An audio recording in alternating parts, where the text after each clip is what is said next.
Bonjour, Président Serge Letchimy. Vous êtes le président du conseil exécutif de la CTM et aussi vous êtes le président de la conférence des présidents des RUP. Alors vous allez bientôt faire une passation avec les îles Canaries après ces 1 an de présidence. Quel sentiment avez-vous, dans quel état d'esprit êtes-vous après ces 1 an de travail au sein pour les RUP? Nous avons succédé aux Açores et un travail continué et réalisé et dans l'objectif que nous partageons de rester unis. Les RUP françaises, Martinique, Guadeloupe, Guyane, Réunion, Mayotte, Saint-Martin, mais aussi les RUP espagnoles, les Canaries, plusieurs îles des Canaries, et aussi les régions ultrapériphériques portugaises.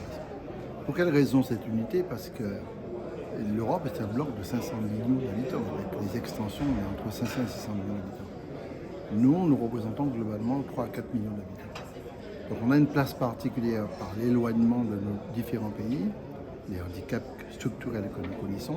Il faut absolument que le système dérogatoire, les mécanismes de financement vis-à-vis de l'Europe soient vraiment le plus optimisé possible, pas par nous seulement dans leur usage et leur utilisation, mais par la législation européenne.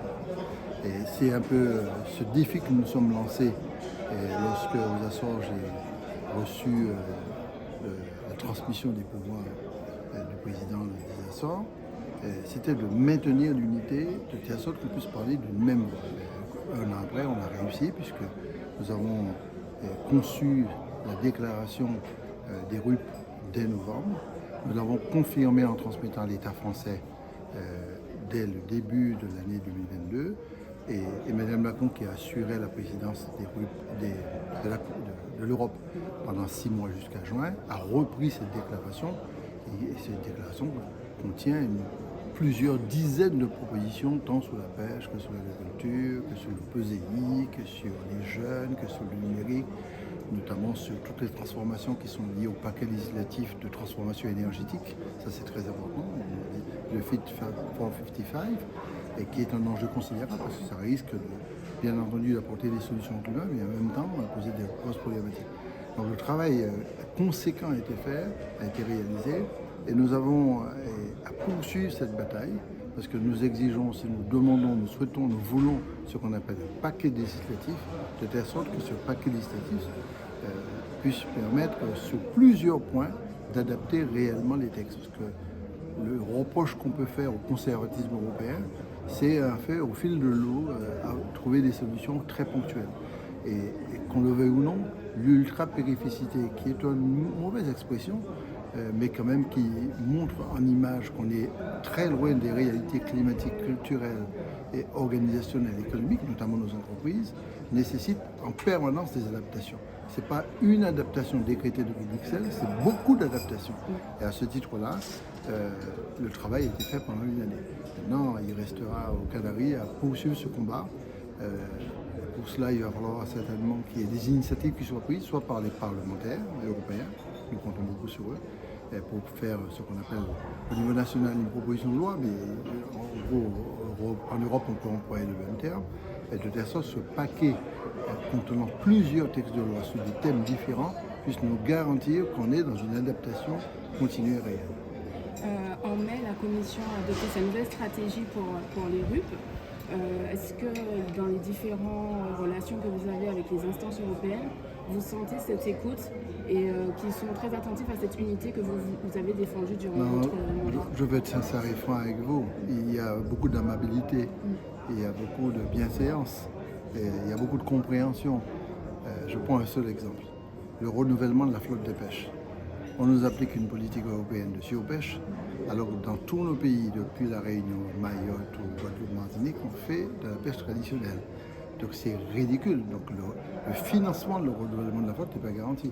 En plus, avec l'histoire de chlordécone que nous avons, c'est compliqué. Donc, on peut prendre aussi plein d'exemples sur ce qu'on appelle la diplomatie territoriale économique. Pour quelles raisons nous sommes obligés d'importer des matières premières ou de l'énergie d'Europe, alors qu'on a ces matières premières et cette énergie à proximité de nos pays? Pour la Réunion, c'est l'Afrique, pour nous, c'est les Amériques, etc. Pour quelle raison la réglementation de la politique de pêche, donc les accords internationaux, nous passent sous le nez, Et Huguette Bello dit très souvent, il voit des dizaines de navires pêcher autour de son île, la Réunion. Et ça veut dire qu'il y a un vrai problème où on ne tient pas compte de notre existence. Simplement parce que l'article 349 est vu par l'Europe comme une adaptation à la marge, ultra-périphérie. Alors que l'article 349 a été fondé sur le principe du droit primaire. C'est-à-dire qu'en permanence, à partir du moment qu'on fait un texte de loi, on doit intégrer des modifications structurelles qui puissent permettre de tenir compte du système dérogatoire qui est mis en place.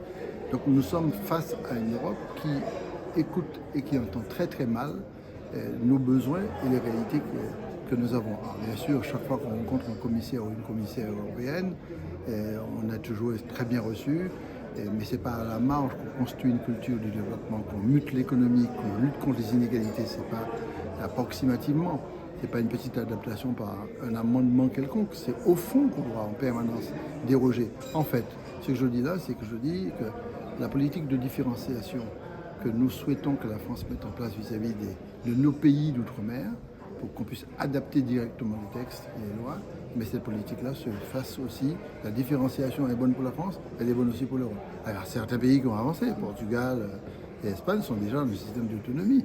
Donc on a besoin d'une différenciation de politique publique. Cela ne veut pas dire que l'Europe ne fait rien, c'est qu'il est faux, parce que la place de l'Europe dans les financements des politiques publiques localement ou des politiques de développement est une place réelle et financièrement très importante. Donc il faut tenir compte de ça et ne pas faire croire que rien n'est fait, mais en même temps, il faut qu'on ait un peu le self-control, des mécanismes d'adaptation. Et c'est à ce titre-là, je pense qu'il y a un effort à faire. C'est pour ça que, à la fois les parlementaires, mais aussi la France, j'invite le président Macron à prendre aussi une initiative hyper forte. Mitterrand l'a fait à son époque. C'est grâce à lui si on a ce système dérogatoire au titre des articles 342 du traité de Lisbonne. Il a exigé, il a voulu, il a obtenu. Il a obtenu son amélioration. C'était une autre formule avant, donc le traité de Rome, c'était une autre formule.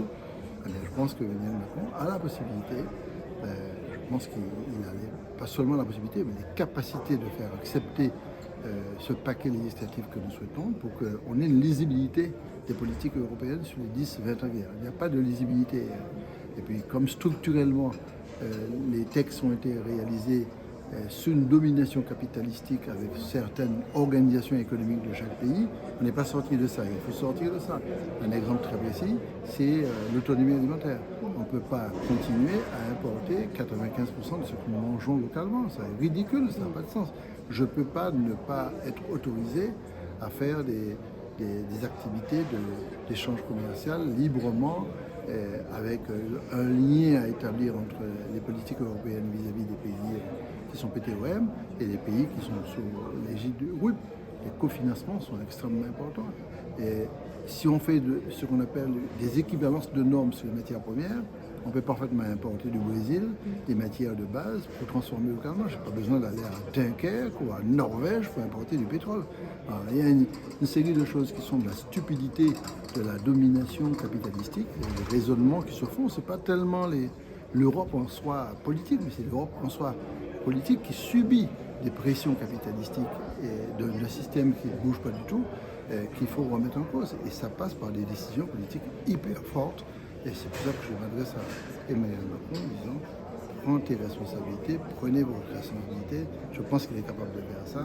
Et puis proposer un paquet législatif pour que les réalités de l'outre-mer, dans le système dérogatoire de l'article 359, soient prises en compte tous les jours, tous les matins, tous les midis, tous les après-midi. Et pas de temps en temps comme ça, par un amendement ici et là. On ne développe pas un pays avec ce système. Alors, la dernière question, vous allez adopter une déclaration finale demain, dans les prochains jours.